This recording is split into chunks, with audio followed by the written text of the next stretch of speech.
Hello, salam, shalom, namaste, sat sri akal, aloha, hola, ciao, bonjour, buna, and privyet. It's really, really good to be with you again. And we have a very special guest that I'm so excited and happy is joining us today. It's Ruth Sharone, who's the creator of Interfaith, the musical. Welcome, Ruth. Uh, Welcome to you.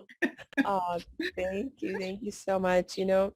I must say, Ruth, I'm extra excited to have you here because, well, I don't know how long it's been since I've known you, at least a good 20 years. And actually, you were one of my grandmother's best friends. And so I have extra love for you other than, whatever my relationship with you is. I just have extra love for you because of that. Thank you. It's mutual. It's mutual, Samia.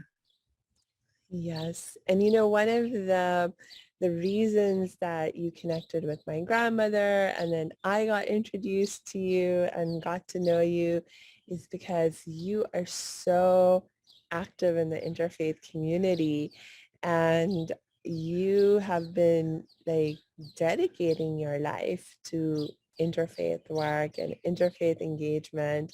And I am so excited that we're going to talk a little bit about today how we can make interfaith engagement, interfaith dialogue, and just interfaith in general more fun and easy. I remember about maybe 25 years ago, before I was in the Muslim Jewish Women's Dialogue group that you were speaking of with your grandmother, Bibi, beloved Bibi Halim. um, I I had formed another group that was called Open Door LA, and we met for the first time with the sheriff, the man who was sheriff at the time of Los Angeles, who was also very engaged in interfaith work around the city. He would show up to all the different faith communities and lend his support. And when we asked him to be on our board, and he agreed. And then we said, "Do you have any advice for us?"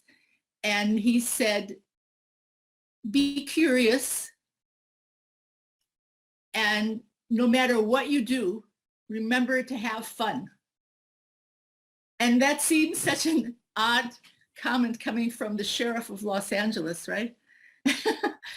But I think that that is actually one of the keys to enjoying interfaith engagement and not having it be so daunting, because it can be very daunting, especially when you encounter people who not only have different beliefs than you do and different practices than you do, but have attitudes towards you which may not be so friendly. And that is something that you need to overcome if you're going to dialogue and eventually establish trust and have friendship and relationship. But so if you can remember the fun part, and I think that I tend to go to humor all the time when I'm with people, because I find that that's a great, it's an icebreaker and a groundbreaker, and it's a way to immediately create bubbles of joy and the laughter. And that just laughter itself is, I would say, probably one of the most important sounds that we can create or apprehend or use to enable this work of building relationship with people that are, we think, are so much unlike us, but in truth are not. And laughter is universal. And Yes. smiles are universal. I remember being in Belgium.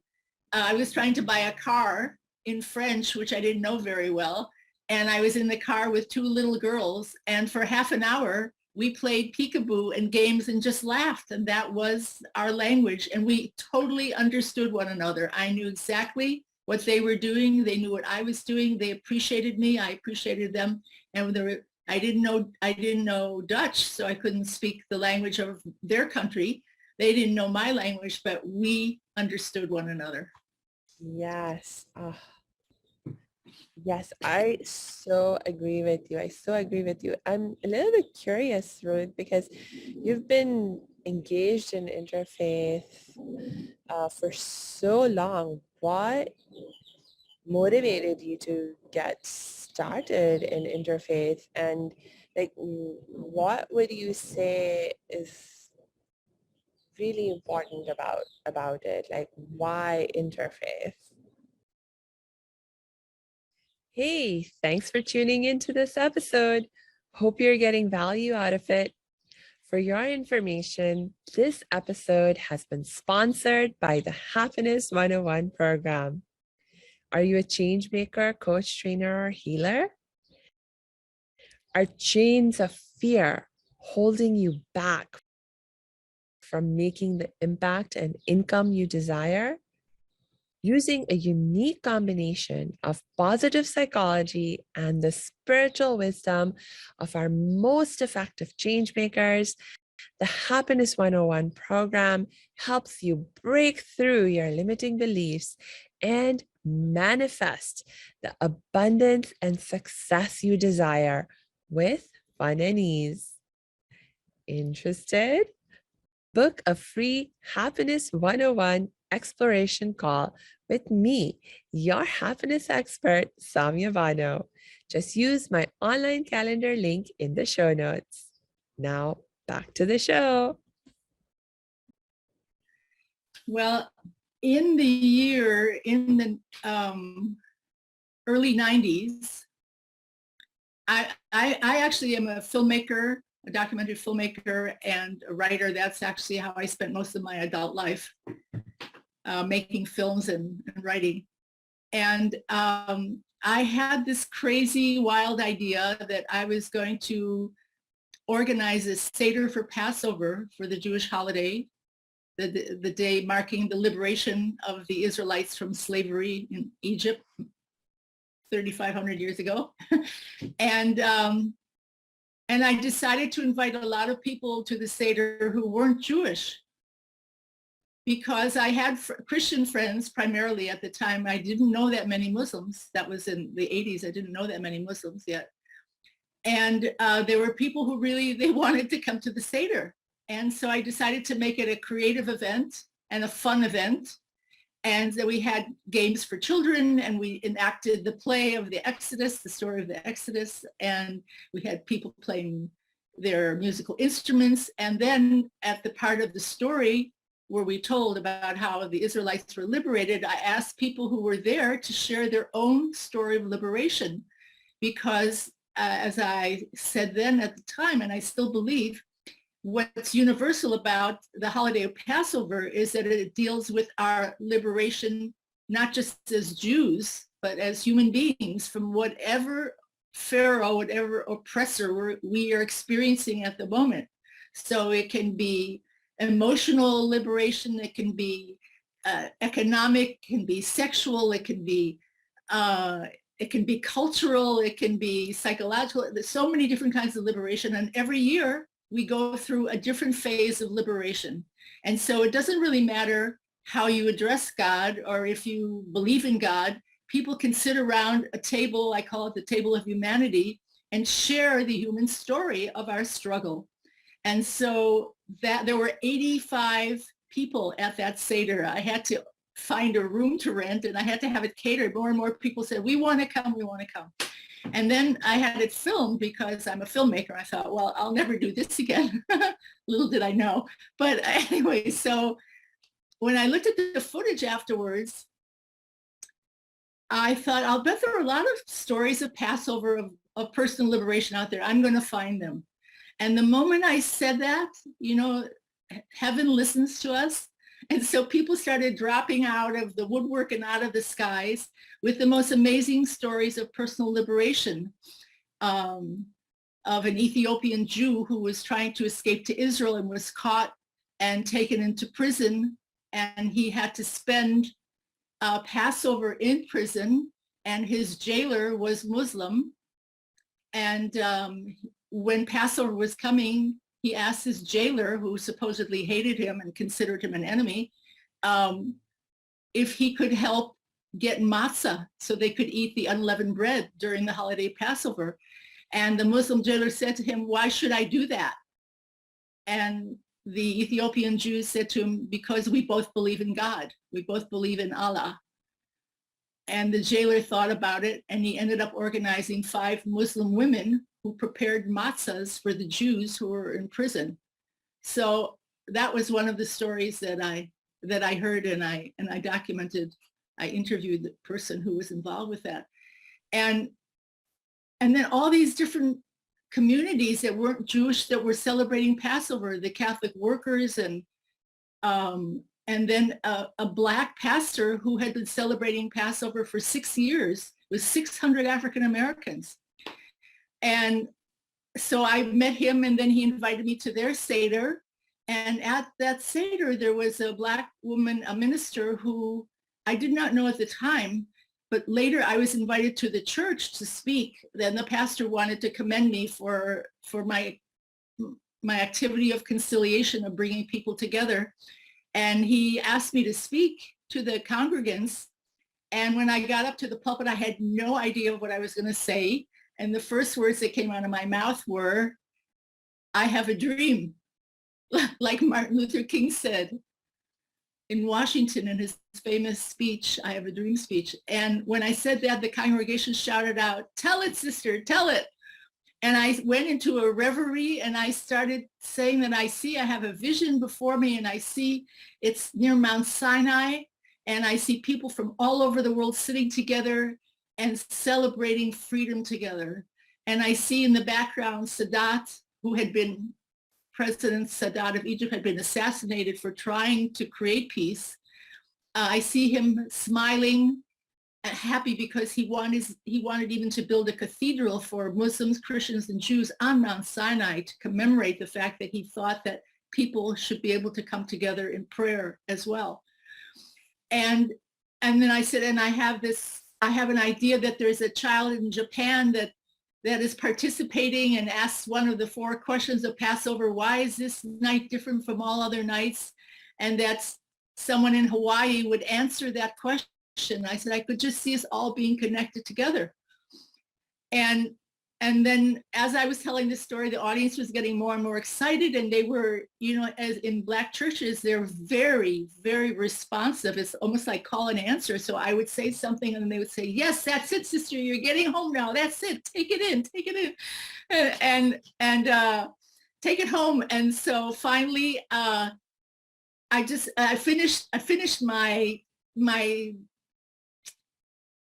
vision, explaining my vision. And when it was over, I was a little bit stunned because I didn't even remember what I had said. I just remember I had been caught up in the moment, and the whole congregation was caught up with me. And a beautiful Black woman came up to me, and she said, "How many people do you think you'll have going on that trip?" And I said, "What?" And she said, "The one to the Middle East with all the people from the different faiths." And I said, "I don't know." And then she said, "Do you think you'll have anybody coming from Philadelphia?" And I was just so thrown off by her questions. And I said, "I don't know, but it was a vision. It was an idea. Let's talk about it." So we exchanged phone numbers. And a few weeks later, I know this is a long-winded story, but I'm getting to answer your question. How did this all start?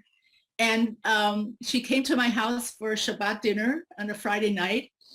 And then we talked about maybe we should organize a pilgrimage to the Middle East, and it would be a peace pilgrimage, and it would include people from all different faiths, and we would retrace the steps of Exodus, and we would go through the Sinai Desert, and then we'd come to Jerusalem, and in Jerusalem we would have a universal freedom Seder for Passover, and we would celebrate Easter with the Christian pilgrims.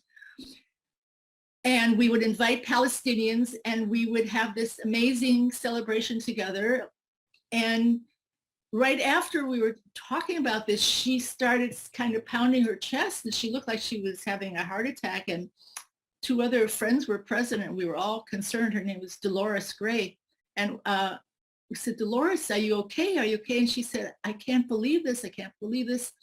I received 3 prophecies from 3 different ministers, and they all told me the same thing, that one day I would be leading the most unusual trips to the Middle East, and it would include African Americans and Jews. Wow. And it was one of those, da da da da da da moments from Twilight Zone, because we sort of understood that we had been brought together for a purpose, and that the prophecies she had received were about to come true. And so we went to Egypt and Israel on a reconnaissance trip to be able to plan this, and then we created the first interfaith peace pilgrimage. It was called Festival of Freedom, and it was in 1993. And we had 13 people, and that Black pastor was there with his wife. And we had actually more African Americans than Jews on that trip. We had more Christians than Jews, but it didn't matter. That was the beginning of it. And then in 93, 94, 95, and then there was a hiatus. It was very, very labor intensive. And so I stopped for a few years, and then I did it one more time in the year 2000. And where do you think the majority of the people came from in the year 2000? Yes. Where? Los Angeles? Philadelphia. Oh my gosh. Which was your question to me? Will you have people coming from Philadelphia? I couldn't believe it. So God works in mysterious, but also humorous ways. And if we can plug into God's humor, we can have a much better life. And I know that is very close to your heart and what you're doing and what you're teaching people, and educating them to understand how to pursue life with purpose and with a smile and a sense of humor about everything. So I want to commend you for doing that. Oh, thank you, Ruth. Thank you so much. And yeah, I mean, going back to your point that you were making earlier about, smiling and laughing being things that are universal, that we can understand, and that really bring us together. Can you tell me like a few strategies, or like what's your approach to creating more fun and laughter when you think about engaging people in interfaith, or as you engage in interfaith yourself? Well, one of the programs that I spearheaded when I was co-chair of the Southern California Parliament of the World's Religions was, it was called the Latino Yankee Festival. Now, Yankees, it wasn't always an endearing, but it has kind of come to be an endearing nickname for North Americans who speak English. So they used to call us Yankee. Actually, they had, there's a song about it, Yankee Doodle Dandy, making fun of us. There's also a very famous expression, Yankee go home, meaning don't come and invade our territories. But it's come to be more of kind of a fun way of addressing people from North America who are not of Latin or indigenous origin. And so when we did this Latino Yankee Festival, what I did was I found people who spoke Spanish and this is in Los Angeles, of every religious connection. I found Baha'is who were Latino. I found Hindus who were Latino. I found Muslims who were Latino, Jews who were Latino, Christians who were Latino. I found all these people, and I had them present themselves in front of the audience. And I asked them, they all introduced themselves from their different religions.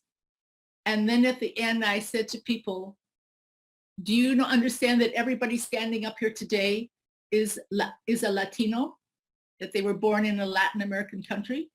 And yet when we talk about Latinos, we always think of the Catholic Church and we think of their being Christian, and we just paint them all with one brush stroke. And I said, and look, and here you have before you people from all these different religious communities who have made personal choices of how they want to worship God or how they want to live in the world. And I said, so what are you going to do with your stereotypes now?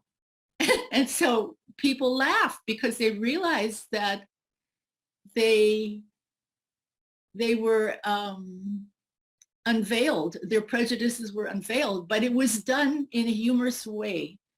Because one of the secrets I've learned about interfaith engagement is the point is not to embarrass people.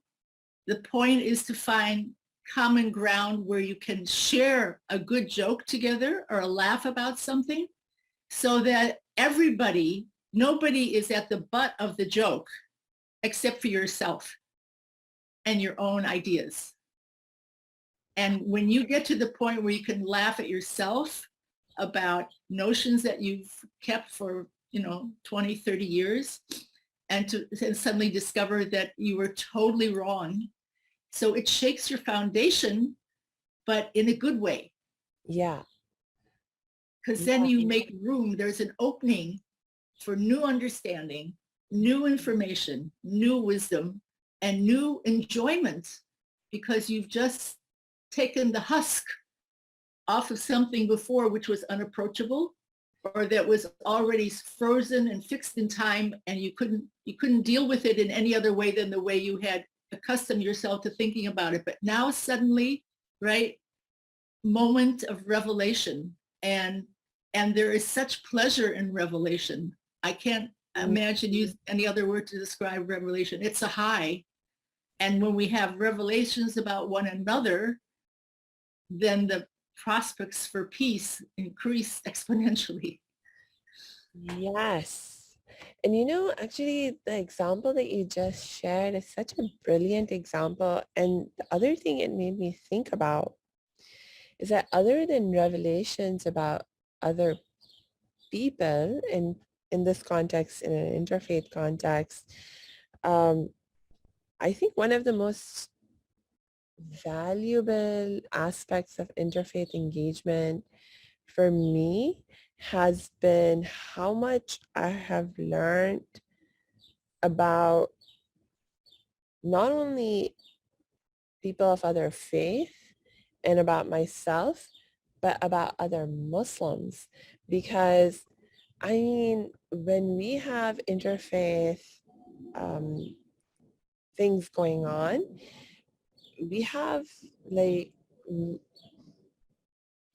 such a diversity of Muslims who come into the space, and sometimes it's even more fascinating, especially this was a very common experience for me when I first started engaging in interfaith, is to discover all the different kinds of Muslims out there.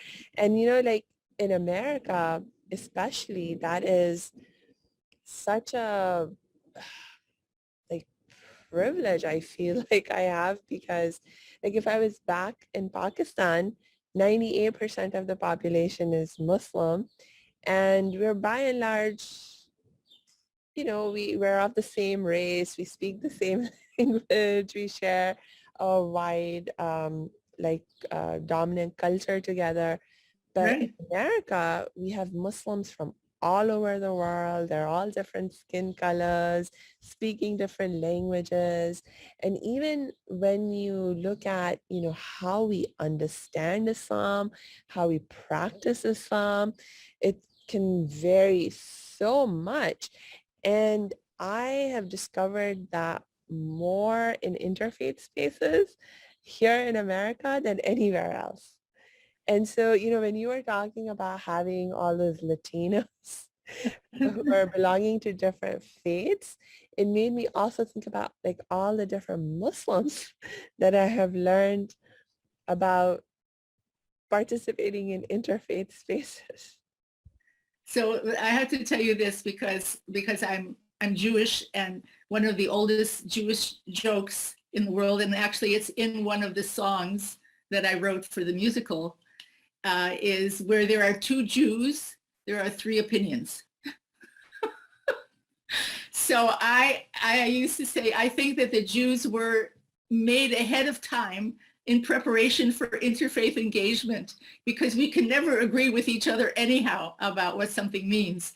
And even in the classical tradition of Judaism, if you take the Talmud, which is commentary about the Tanakh, about the Torah, right?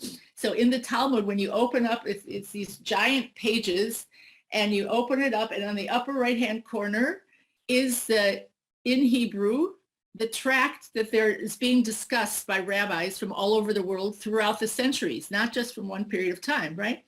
And so there's like 4 or 5 lines, and then you have the rest of the 2 big pages are all commentaries from rabbis and sages from different periods of time of thousands of years, and they don't agree with each other.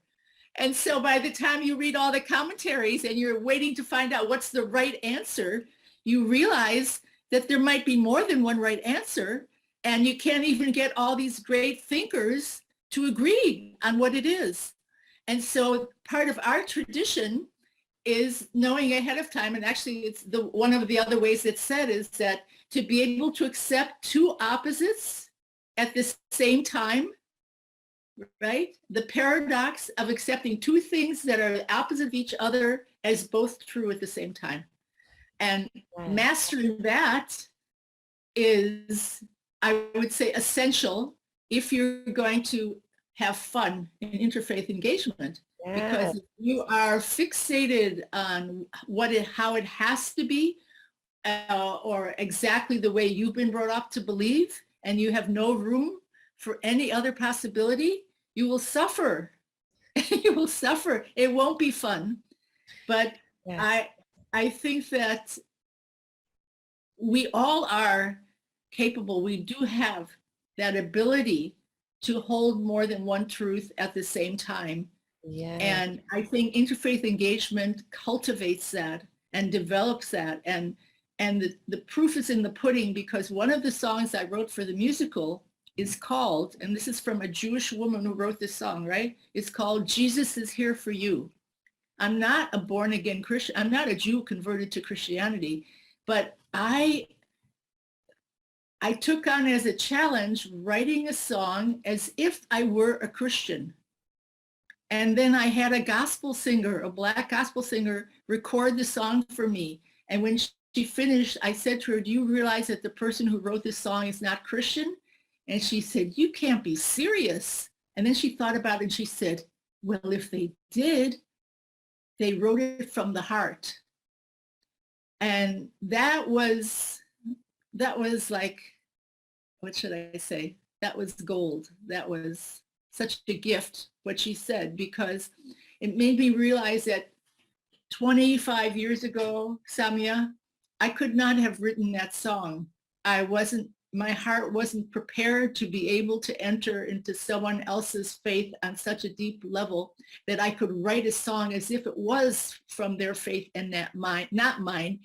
At the same time, not abandoning my own belief or my own identification as a Jew. So that was an amazing moment to hear her sing it and to hear her comment on it and say it's a really beautiful song. And I think that we are all capable of that.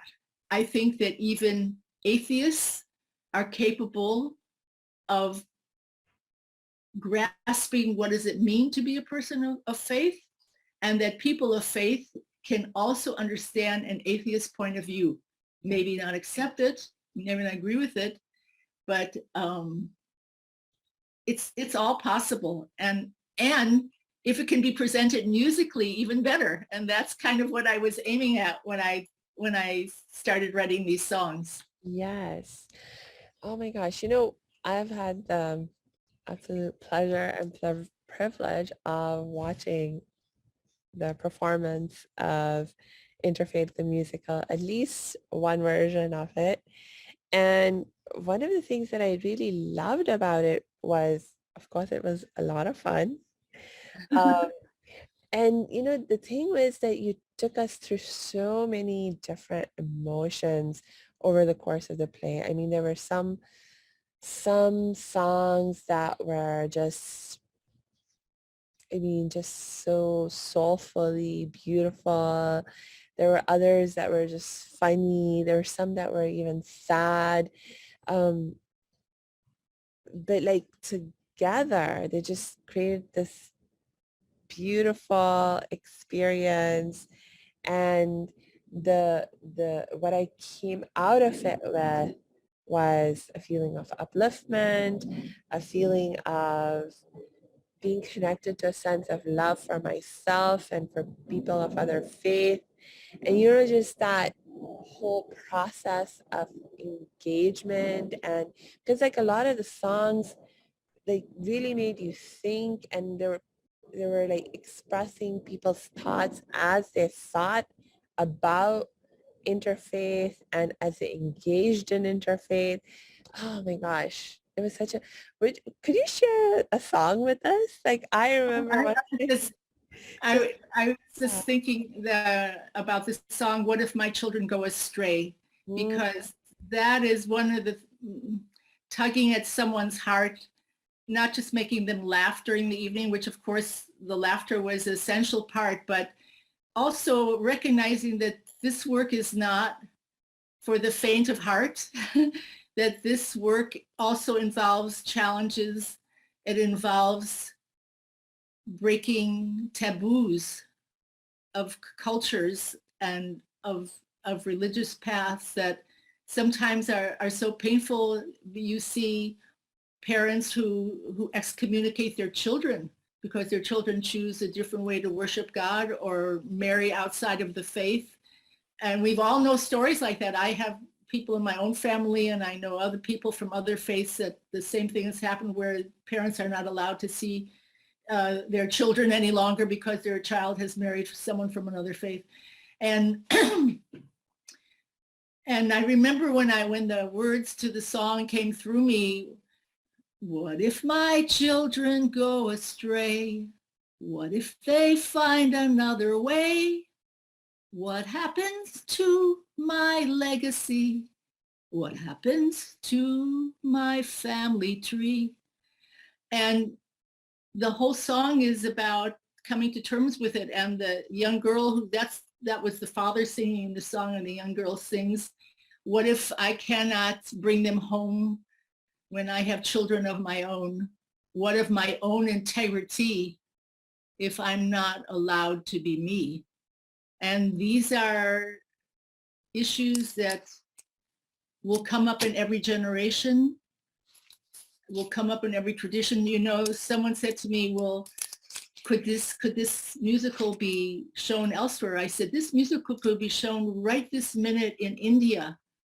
And instead of having the problems in the story, the love story between a young Jewish girl and a Native American boy, it could be a young Muslim girl and a Hindu boy from India, or it could be within the Hindu tradition between people of different caste system, where their parents, I just read a few months ago about a family that killed the groom. The family of the bride killed the groom after the wedding because he was from a different caste. So this is contemporary. It's not just something that happened, thousands of years ago that we tell stories about. So these are the hardcore, poignant, heartbreaking issues within interfaith engagement. Yeah. But it would not be as invaluable as it is if we didn't have that part too. If it was only about having fun and curiosity and yes, and just getting to meet each other and become friends, and it would be valuable. But what makes it invaluable is that it also deals with wounds and the rough places and the situations that we have to grapple with, and we don't always get the answers from our clergy or from people who are spiritual leaders, because they can't always provide the answers either. And so we have to stumble through the dark and figure this out for ourselves. And that's really what the musical is about as well. The parents of both the young woman and the young man in the story are totally opposed to the marriage. So both parents are opposed for similar reasons, because of maintaining tradition and continuity. And yet they each have a different way of coming to discover something about themselves that then makes it possible for them to even consider participating in an interfaith wedding. So I know that there will be people in the audience that will plug in at different places because of their own personal experience. And what I'm really hoping for is that beyond the musical theater experience and hearing the words and laughing and crying and all the things you talked about, Samia, is that afterwards there will always be a Q&A session where people can talk about the deeper issues and the things that upset them and make them wonder how they are going to navigate that minefield of emotion and tradition and culture and history and parental oversight, et cetera, et cetera. So what makes a good story on the stage is the human story, the personal dramatic story of an individual or people who are related to each other. And my main thought when I started to receive all this music in a very mystical, magical way, I can't even account for how it all happened, but my main thought was, when I finally figured out why, was, of course, how do we get to mainstream to convey the ideas of interfaith engagement, if not on the musical theater stages, because that is the perfect place to be able to try out these ideas and to show inclusivity and to show the beauty of our diversity, which, the Book of Mormon was a delightful show, and it was shown all over the world, performed, and made a lot of money. And it was poking fun at the Mormons for 2.5 hours. And although I admired its theatricality and music and all that choreography, I was thinking to myself, well, why should we be poking fun just at the Mormons for their beliefs? We all have beliefs in miracles in each of our traditions. What if we could have a musical that would showcase the diversity in the world and the fact that in spite of what we've come to believe as irreconcilable differences, that's not true. It's not true. And each tradition, I know in Islam it's true, has a vision of paradise, of where people, the lamb and the lion come together. We certainly have it in Judaism. I know in Christianity has it. I know every tradition does have a vision of what paradise would look like, and it has to do with living together peacefully. So, but it's the road there, which is so fascinating and interesting. And if we allow it to be, it doesn't have to be daunting. It can be fun. Yes, I truly believe that, like, when I think about my understanding of God, it's like every capability that God has given us is there for a reason, and there is some wisdom behind it.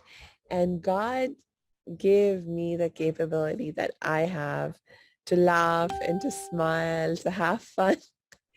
And I really do believe one of the most important reasons why God gave us this ability is because it makes the process of getting to know each other, of creating change more easy. And God wants things to be more easy for us. It's like, of course, the challenges are there for us because there's things we need to learn. So, we need to deal with that. But why unnecessarily suffer through that learning? Well, also that there are people who say, and God loves a good story. Yeah. Yeah. And like you were saying, God definitely, for sure, when you think about it, has a sense of humor. Absolutely. Absolutely. Thank you so much, Ruth, for this wonderful conversation. I'm gonna share a short video, which you can attach this if you like, that has some of the songs, excerpts from some of the songs, so that people can have a flavor of it from the public performance that you saw. So with Awesome. range and with music and with great voices, not mine. So that is a perfect segue for me to say that we do have to wrap up for today. But for all of you who are listening, make sure you check the show notes because we're going to add Ruth's link so you can get in touch with her. We'll add that link that Ruth just mentioned where you can listen to some of the beautiful, wonderful songs of the Interfaith, the musical. And yeah, until we get to connect next time, I just wish you lots and lots of peace and joy.